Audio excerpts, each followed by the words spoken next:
Abri os olhos, depois de passar 8 meses em um apagão total. Meu filho me disse na lata: "Mãe, passei sua casa pros meus sogros.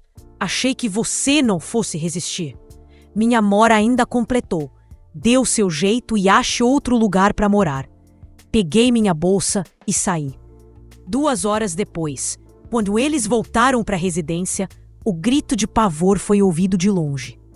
Sabe aquela sensação de acordar e não ter ideia de onde está? Foi exatamente assim que eu recuperei os sentidos. Eu não estava no conforto do meu quarto. Estava em um ambiente todo branco, gelado, com aquele cheiro forte de hospital e o barulho chato das máquinas pulsando ao meu lado. Minha visão demorou a firmar. A claridade era forte, incomodava muito. Tentei mexer as mãos e parecia que o meu corpo não me obedecia direito. Uma enfermeira entrou correndo quando ouviu o sinal do monitor. Ela ficou pálida, como se estivesse vendo uma alma do outro mundo. Chamou o médico na hora. "Doutora Sofia, rápido!" A paciente do quarto 212 despertou. Despertei. Aquilo soava tão estranho. Despertei de quê? Logo, vários médicos apareceram. Começaram a fazer um monte de perguntas. "Dona Helena, a senhora sabe quem é? Sabe que dia é hoje?" Minha garganta estava seca. Buía para falar. Só consegui perguntar: "Onde eu estou?" Eles explicaram que eu tinha sofrido um acidente grave e estava em coma há 8 meses. Ninguém ali acreditava que eu voltaria. 8 meses. Aquilo pesou demais. Se você quer saber como um filho pode trair a própria mãe de um jeito tão baixo, acompanhe esse relato até o fim e se inscreva no canal, porque o que eu vou contar agora é de partir o coração. Foi nesse momento que ouvi passos e vozes conhecidas vindo do corredor. Meu coração disparou. Era o Ricardo, meu único filho. Depois de tanto tempo no escuro, eu finalmente veria o rosto dele. Mas quando ele entrou, o clima mudou. Ele não parecia feliz. Estava assustado, desconfortável. Ao lado dele, a Patrícia, minha nora, me olhava com um jeito seco e frio. "Mãe, você acordou?"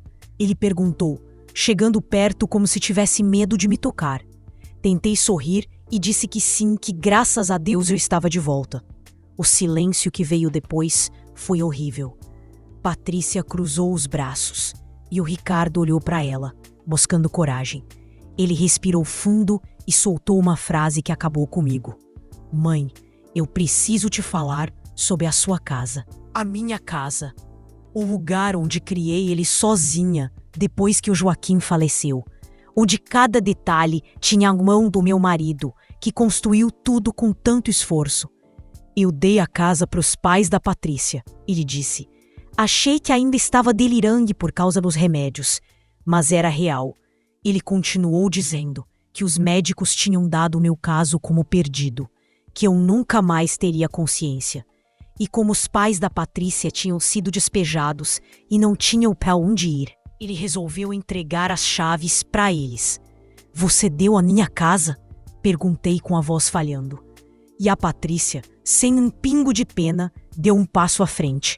"Olha, Helena, o fato é que meus pais já se mudaram e já arrumaram tudo do jeito deles. Quando você sair daqui, vai ter que procurar outro lugar para viver.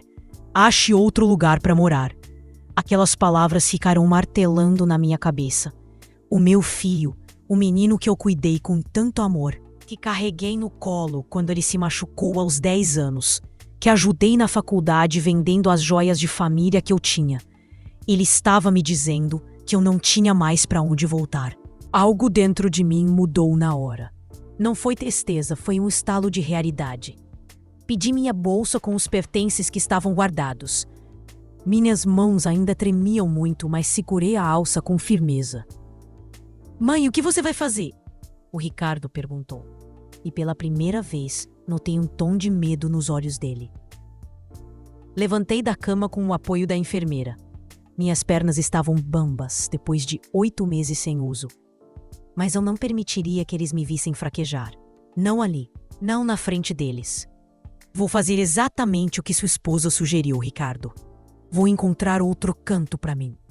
Saí daquele quarto sem olhar para trás. Ouvi a Patrícia cochichar algo no ouvido dele, mas não dei importância. Cada passo no corredor daquele hospital era um sacrifício físico, mas eu segui em frente.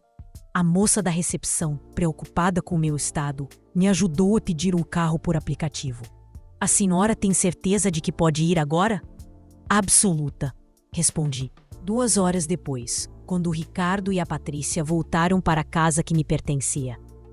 Bem, você só vai saber o que aconteceu se me acompanhar até o final. Mas antes você precisa entender quem eu era. O que fizeram comigo não foi apenas roubar o imóvel, foi tentar apagar toda a minha história. Meu nome é Helena, tenho 65 anos e por 38 deles fui professora de história em uma escola municipal. Eu não era uma professora comum, eu fazia meus alunos viajarem no tempo. Fazia com que eles se apaixonassem pelas raízes do nosso país. Ensinar era a minha missão, o meu combustível. Conheci o Joaquim em uma manhã de sábado, em um sebo de livros antigos no centro. Ele procurava por uma edição rara, e quando nossos olhares se cruzaram, eu senti que ele seria o homem da minha vida. Casamos pouco tempo depois. Ele trabalhava como técnico em edificações. Tinha as mãos grossas de quem pegava no pesado, mas me tratava com uma delicadeza sem igual. Construímos nosso lar juntos. Joaquim desenhou cada cômodo e acompanhou de perto cada tijolo levantado. Eu cuidei das cores, das flores do quintal e das estantes onde guardaríamos nossas coleções. Aquela casa tinha vida. Tinha o cheiro do bolo de canela nas tardes de chuva e as noites em que ele lia para mim enquanto eu planejava minhas aulas. Foi ali que montamos o quartinho azul, quando soubemos que o Ricardo estava a caminho. Vivemos 13 anos de uma união maravilhosa, até que o Joaquim sofreu um derrame fulminante aos 45 anos. O Ricardo tinha só 10 anos na época. Me despedi do meu marido em uma quinta-feira de sol. Enterrei metade do meu coração naquele dia, mas tinha um filho que precisava de mim. Joaquim tinha sido precavido, deixou a casa quitada e uma reserva de R$280 mil na poupança. Dinheiro guardado com muito suor para uma viagem que sonhávamos fazer para a Itália. Ele também me deixou um broche de diamantes que foi da tia dele, com uma gravação especial. Aquela peça valia uns R$38 mil, mas para mim o valor era sentimental. Criei o Ricardo sozinha. Pulava da cama às 4 da manhã, dava aulas em 3 turnos e ainda encontrava forças para ser mãe presente. Quando ele cresceu, quis ser arquiteto como pai. Fiquei radiante, mas a faculdade particular era muito cara. Vendi um terreno que eu tinha e alguns móveis antigos de valor. Durante 5 anos, investi R$150 mil nos estudos dele. Não me doeu nem um pouco, era o sonho dele. No dia da formatura, ele me deu um abraço apertado e disse que eu era a pessoa mais importante do mundo. Anos depois, ele decidiu abrir o próprio escritório de projetos e precisava de R$75 mil para começar. Tirei da reserva que o Joaquim deixou, sem hesitar. O negócio prosperou rápido. Ricardo começou a ganhar muito dinheiro, comprou carros de luxo e só usava roupas caras. Eu ficava orgulhosa, mesmo morando sozinha naquela casa imensa. Minha rotina era tranquila, cuidava das minhas roseiras, as flores favoritas do Joaquim, e dava aulas de reforço para crianças carentes. Eu tinha também uma coleção de moedas e selos raros que juntei a vida toda, avaliada em R$95 mil. Eu era uma mulher realizada e respeitada por todos, até que há 4 anos o Ricardo me apresentou a Patrícia. Mãe, conheci a mulher da minha vida. Lembro bem daquele dia. Ela era bonita, mas tinha um olhar frio que me dava em calafrios. Eles casaram em 6 meses. Eu tinha minhas dúvidas, mas preferia apoiar a felicidade do meu filho. Mal sabia eu que ali a serpente estava apenas começando a se enrolar. O casamento foi luxuoso. Eu usei um vestido verde esmeralda, que guardava para uma ocasião especial. Durante a festa, conheci os pais dela, a Célia e o Geraldo. Eles pareciam deslocados e beberam além da conta a noite toda. A Patrícia parecia ter vergonha deles, tentando escondê-los em um canto da festa. Gostaria que eu continuasse com a próxima parte? Notei como ela afastava o Ricardo sempre que os pais dela tentavam chegar perto. Vem, querido, vamos falar com seus tios. E ele ia, deixando os sogros de lado. Mais tarde, no toalete, ouvi duas convidadas fofocando. Fiquei sabendo que a família da Patrícia estava na ruína, cheia de dívidas, e que ela tinha dado golpe de sorte ao encontrar um homem bem de vida. Meu estômago embrulhou, mas pensei que todo mundo merece uma chance de recomeçar. Imaginei que ela fosse apenas uma moça querendo deixar o passado para trás. Como eu fui ingênua. Um mês depois do casamento, eles vieram jantar. Preparei um empadão caprichado, o prato favorito do meu filho. Usei uma toalha bordada que era guardada a 7 chaves e acendi velas para criar um clima acolhedor. Patrícia chegou analisando tudo. Não era um olhar de admiração. Era como se estivesse fazendo um inventário, calculando o preço de cada móvel.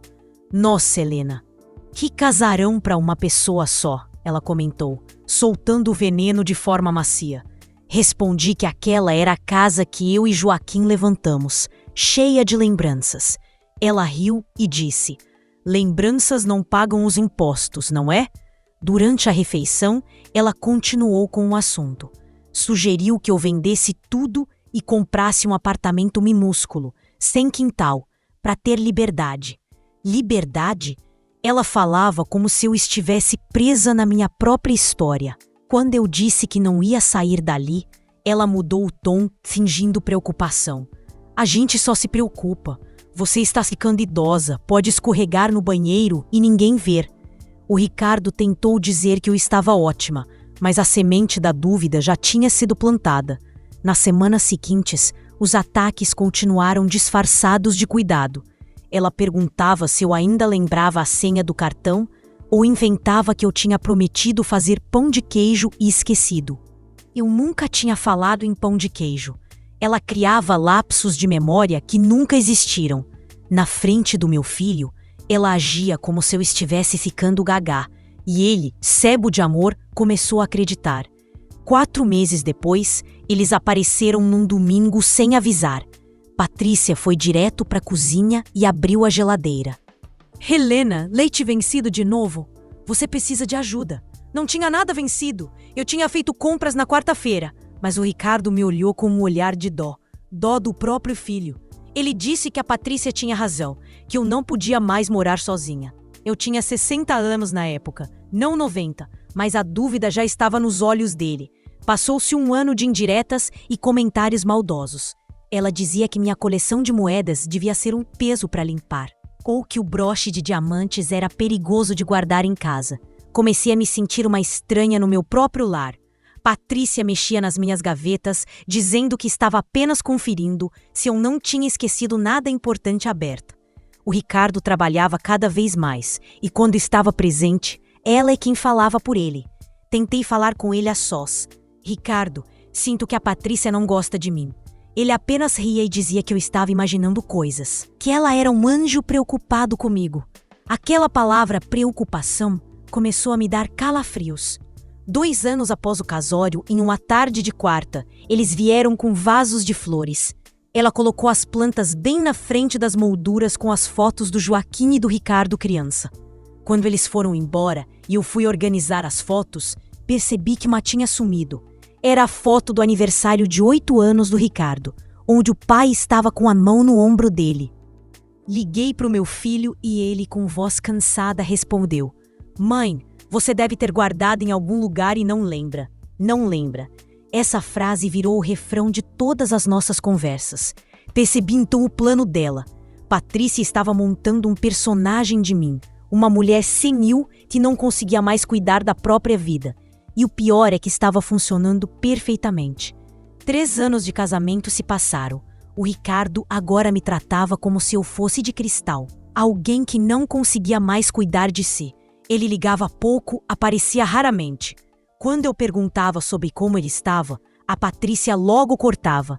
Ele está ótimo, Helena. Não se preocupe com o que não deve. Eu via meu filho se afastando, sumindo da minha vida, e não tinha forças para trazê-lo de volta. Mas o destino reservou uma virada drástica para todos nós, e ela veio na forma de um carro em alta velocidade e numa tarde de quinta-feira. Era uma tinta comum, daquelas que nada parece fora do lugar. Eu tinha ido ao centro para comprar material para as minhas aulas voluntárias na biblioteca. Tinha acabado de sair da livraria Horizonte, na Avenida Central, com uma sacola cheia de novos títulos. O movimento estava caótico, como sempre às 3 da tarde. Esperei o sinal fechar para os carros e atravessei na faixa. Não vi o veículo vindo. O motorista alegou depois que o freio falhou. Só me lembro do barulho ensurdecedor dos pneus fritando no asfalto. Depois, o vazio. Dizem que o impacto me jogou longe. Bati a cabeça com força na guia da calçada. Meus livros ficaram espalhados pelo chão, manchados de sangue. O meu sangue. O socorro chegou rápido e fui levada às pressas para o Hospital Primavera. O diagnóstico era desesperador. Traumatismo craniano severo e hemorragia interna.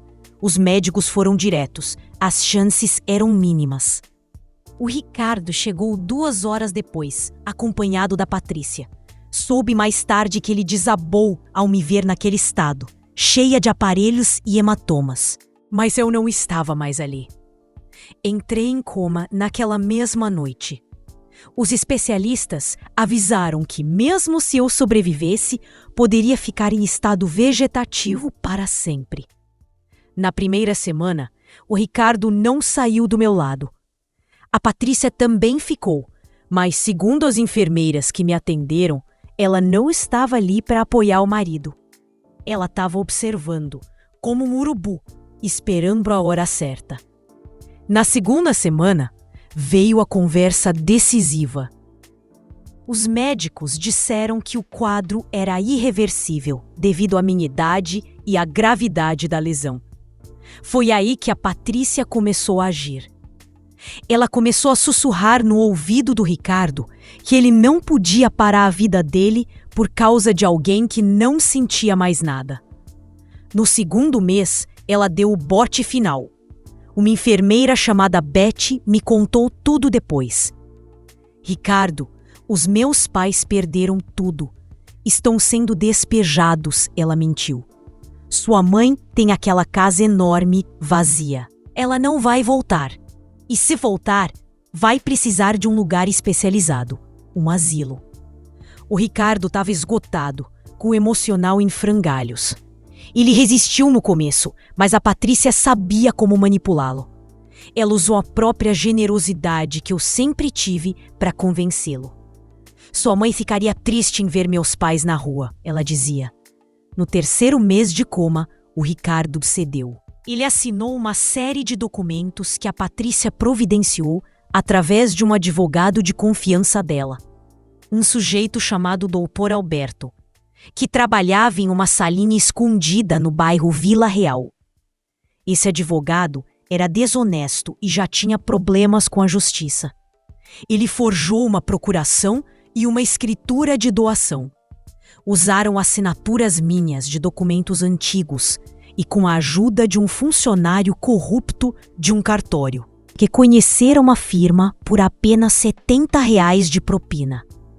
O Ricardo assinou como testemunha, achando que estava apenas protegendo o patrimônio. Mas, na verdade, ele estava entregando a minha casa para os sogros.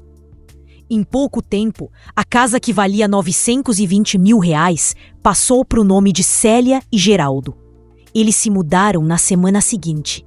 Enquanto eu lutava para respirar em uma cama de hospital, eles vendiam o que era meu. O meu broche de diamantes, que valia uma fortuna, foi entregue por apenas R$18 mil e num penhor qualquer.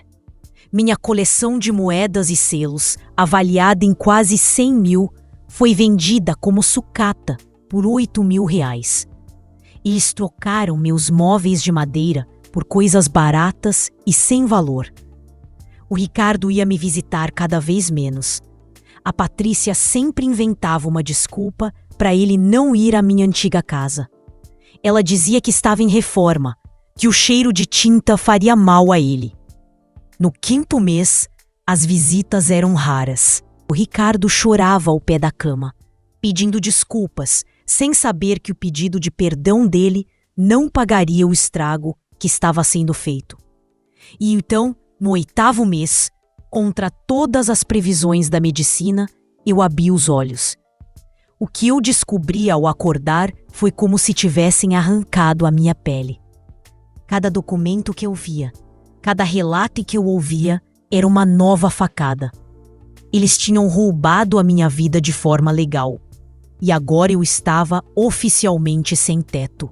Meus sogros de consideração já tinham se apossado de tudo, chegando com suas poucas tralhas em um caminhão de mudança no mesmo final de semana em que o registro foi alterado. Móveis capengas, caixas amarradas com barbante grosso e um colchão encardido preso no teto do caminhão. Os vizinhos não escondiam o estranhamento. A dona Alzira, que morava na casa ao lado há mais de 2 décadas, atravessou a rua para tirar a limpo. "Vocês são parentes da Helena?" A Célia deu aquele sorriso cínico e respondeu que eram os pais da nora dela e que ficariam ali apenas por uns dias enquanto eu não voltava do hospital. Apenas por uns dias. Outra mentira desuavada. Em menos de um mês, a casa já não tinha mais a minha cara. Arrancaram as cortinas de linho fino que eu tinha escolhido a dedo para deixar a luz do sol entrar de um jeito suave. No lugar, penduraram plásticos baratos, desses que se compra em qualquer esquina. Tiraram os quadros das paredes, paisagens que o Joaquim e eu trouxemos de nossas viagens, como uma pintura a óleo que adorávamos. Venderam tudo por uma mixaria num bazar de usados. Coisas que valiam milhares de reais foram entregues por trocados. A estante de carvalho maciço, que era da minha avó, foi anunciada na internet por R$ 400. Um atravessador levou na hora e deve ter lucrado 10 vezes mais em cima. Mas o que mais doeu foi o medalhão de ouro. Aquela peça tinha quase 80 anos de história. Era ouro puro, com um trabalho delicado que não se faz mais hoje em dia. Tinha sido da bisavó do Joaquim, e ele me deu no altar, dizendo que agora eu fazia parte daquela linhagem, dentro. Havia uma foto nossa de recém-casados. O Joaquim me olhava com um brilho nos olhos que parecia o sol, e eu estava rindo, transbordando de felicidade. O Geraldo levou a joia em um penhor no centro da cidade. Ofereceram 50 mil, mas ele aceitou 30 mil só para ter o dinheiro na mão e pagar dívidas de jogo e bebida. 30 mil reais para apagar 60 anos de lembranças. A foto, ele simplesmente jogou no lixo. Disse que o que importava era o metal. Minha coleção de livros raros teve o mesmo fim triste. Edições de luxo que levei a vida inteira para reunir em sebos e leilões. A Célia socou tudo em caixas de papelão e vendeu o lote inteiro na internet por 12 mil reais para um comprador de outro estado. Aquilo valia 10 vezes mais, mas ela queria o dinheiro rápido. Até as roupas do Joaquim, que eu guardava com tanto zelo, foram despachadas como trapo velho. E o pior, fizeram uma fogueira no quintal. Queimaram álbuns inteiros de fotografias. Para que guardar papel de gente que nem conhecemos? A Célia dizia, enquanto jogava meu álbum de casamento nas chamas. Fotos do Ricardo bebê, dos nossos natais, das viagens em família. Tudo virou cinza. A dona Alzira viu a fumaça pela janela e quase chamou os bombeiros, mas pensou que, sendo da família, eles sabiam o que estavam fazendo. O Ricardo foi à casa algumas vezes, mas a Patrícia sempre dava um jeito de ele não entrar. Quando ele insistia, ela inventava que os pais estavam fazendo uma limpeza profunda por causa de cupins, ou que os quadros tinham ido para o concerto. Ele andava pelos cômodos como se estivesse perdido, sentindo que aquele lugar não era mais o lar da mãe dele, mas o veneno da Patrícia sempre o convencia de que tudo voltaria ao normal assim que eu acordasse. No fundo, eles torciam para que eu nunca abrisse os olhos. Mas eu abri e acordei com uma vontade de justiça que eles não perdem por esperar. Saí do Hospital Primavera às 8h45 da manhã. Lembro bem porque olhei o relógio da parede enquanto assinava a minha saída. A recepcionista, uma moça de óculos que tinha me ajudado nos últimos dias, perguntou se eu tinha certeza, já que os médicos queriam que eu ficasse mais um pouco. Tenho certeza absoluta, respondi. Minha voz estava firme, apesar do meu corpo ainda estar se acostumando a ficar de pé. Peguei meu celular e vi centenas de chamadas perdidas do Ricardo, mas a maioria era de meses atrás. Chamei um carro por aplicativo. O motorista era um senhor calmo, que ouvia uma música antiga no rádio. Dei o endereço da minha casa. Durante o caminho, fiquei olhando a cidade pela janela. Parecia a mesma, mas eu me senti uma pessoa completamente diferente. 20 minutos depois, o carro parou na frente do meu portão. O portão, que antes era de um tom creme suave que o Joaquim escolheu, agora estava pintado de um cinza escuro horroroso, feito às pressas. Paguei o motorista, recusei ajuda e desci. Minhas pernas reclamavam, mas eu me mantive erguida. Olhei para aquela casa que um dia foi o meu santuário e respirei fundo. A batalha estava apenas começando. Apertei a campainha e esperei. Ouvi o barulho de passos arrastados vindo do corredor. A porta se abriu e lá estava a Célia. O cabelo estava todo bagunçado.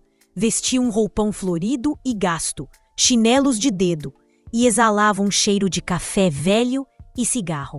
Ela me encarou como se estivesse vendo um fantasma. A boca dela abria e fechava, mas não saía nada. Célia, posso entrar? Perguntei. Não era um pedido, era uma provocação. Eu queria ver até onde ia o cinismo dela. Ela olhou para trás, nervosa. É que a Patrícia não avisou que você tinha despertado? Pois é, eu despertei, respondi, forçando a passagem. Meu ombro bateu no dela enquanto eu entrava. Pisei na minha sala, ou no que tinha restado dela. O cheiro estava todo errado. Não era mais aquele aroma de lavanda e café fresco. Cheirava a fritura velha e umidade. As paredes que eu sempre mantive impecáveis agora tinham manchas de mofo que não existiam antes. O sofá de veludo legítimo que o Joaquim e eu compramos em uma loja de design tinha desaparecido. No lugar, colocaram um sofá marrom encardido, com o tecido todo puído. A estante de carvalho onde eu guardava meus livros foi trocada por uma dessas de compensado barato. Descascando nas pontas, cheia de enfeites de gosto duvidoso, bonecas de plástico e jarros velhos. Não havia um único livro à vista. Caminhei devagar pelo espaço. Cada coisa que eu via me causava uma dor profunda, mas não demonstrei nada. Mantive o rosto sério e as mãos firmes. O Geraldo surgiu da cozinha, com a barriga saltando para fora da camiseta regata e uma cerveja na mão, em plena manhã. "O que você está fazendo aqui?" ele perguntou, com um tom de voz agressivo. "Vim buscar algumas coisas minhas", respondi. A Célia se impertigou. O susto de antes deu lugar a uma arrogância irritante. "Não tem mais nada seu aqui, Helena. A Patrícia já nos avisou de tudo. Esta casa agora é nossa. Está tudo documentado", ela disse, me olhando com desprezo. "Documentada com uma assinatura falsa?", retruquei, mantendo a voz firme como aço. Tirei da bolsa uma pasta que a enfermeira Joelma tinha me ajudado a organizar antes de eu sair do hospital. "Eu sei de tudo. Célia, sei do advogado de 5ª categoria. Sei dos R$ 70 de propina no cartório. E sei que meu filho foi enganado por vocês enquanto eu lutava para respirar." Geraldo deu um passo à frente, tentando me intimidar, mas eu não recuei 1 milímetro. Sai da nossa casa, velha, ou eu chamo a polícia. Shane, eu disse, pegando o meu celular. Inclusive, eu já chamei, e chamei o Ricardo também. Ele deve estar encostando o carro agora. O barulho de um pneu freado no asfalto ecoou lá fora. Segundos depois, Ricardo entrou pela porta. Ele estava pálido, com os olhos vermelhos. Quando ele viu o estado da sala, a sujeira, as bonecas de plástico onde antes ficavam os livros do pai, o cheiro de mofo, ele pareceu finalmente acordar do transe. Patrícia veio logo atrás, tentando segurar o braço dele, mas ele a empurrou. O que é isso, Ricardo? Eu perguntei, apontando para o vazio onde ficava a nossa história. Você deu a nossa vida para essas pessoas? Você deixou que eles queimassem nossas fotos? Que vendessem o medalhão da sua avó? Patrícia tentou intervir. Amor, foi para o bem dela. Ela estava morrendo. Cala a boca, Patrícia, Ricardo gritou. Ele olhou para os sogros e depois para a esposa com um nojo que eu nunca tinha visto. Minha mãe está viva e vocês destruíram tudo o que ela construiu. O doutor Alberto já confessou tudo. A polícia está vindo para levar ele e o escrivão. E se vocês não saírem daqui em 5 minutos, vão junto por invasão e estelionato. A arrogância da Célia murchou na hora. Geraldo largou a cerveja, tremendo. Eles começaram a catar suas tralhas às pressas, jogando tudo dentro de sacos de lixo sob o olhar de desprezo do meio-fio. Patrícia chorava e implorava, mas Ricardo não a olhava mais. Ele percebeu que a mulher que ele amava era apenas uma golpista que queria o patrimônio da nossa família. Quando o portão finalmente bateu e eles sumiram da minha vista, o silêncio voltou à casa. Ricardo caiu de joelhos no chão da sala, chorando como um menino de 10 anos que perdeu o pai. Me perdoa, mãe. Eu fui um covarde. Eu deixei ela fazer isso com você. Eu toquei o ombro dele. Eu o perdoei porque mãe sempre perdoa, mas deixei claro que as coisas nunca mais seriam as mesmas. O processo de anulação da doação foi rápido, já que a fraude era óbvia. Patrícia e o advogado foram indiciados. Eu nunca recuperei meu medalhão, nem os livros raros, nem as fotos que viraram cinza. Aquelas memórias físicas se foram para sempre, mas eu recuperei algo mais valioso, a minha liberdade e o meu lar. Hoje, as paredes estão pintadas de novo com o creme suave que o Joaquim gostava. O jardim tem roseiras novas. E embora a estante ainda esteja meio vazia, cada livro que eu coloco lá agora tem um significado de vitória. Eu provei que mesmo depois de 8 meses no escuro, a verdade sempre encontra um jeito de brilhar. E os traidores sempre acabam no lugar que merecem, na rua. E você, o que faria no meu lugar? Perdoaria um filho que permitiu tamanha crueldade ou seguiria sua vida sozinha? Escreva aqui nos comentários de qual cidade ou país você está acompanhando essa história. Eu adoraria saber até onde minha voz está chegando. Se você gostou desse relato e quer ouvir mais histórias de superação e justiça, não esqueça de se inscrever no canal e deixar o seu gostei. Até a próxima!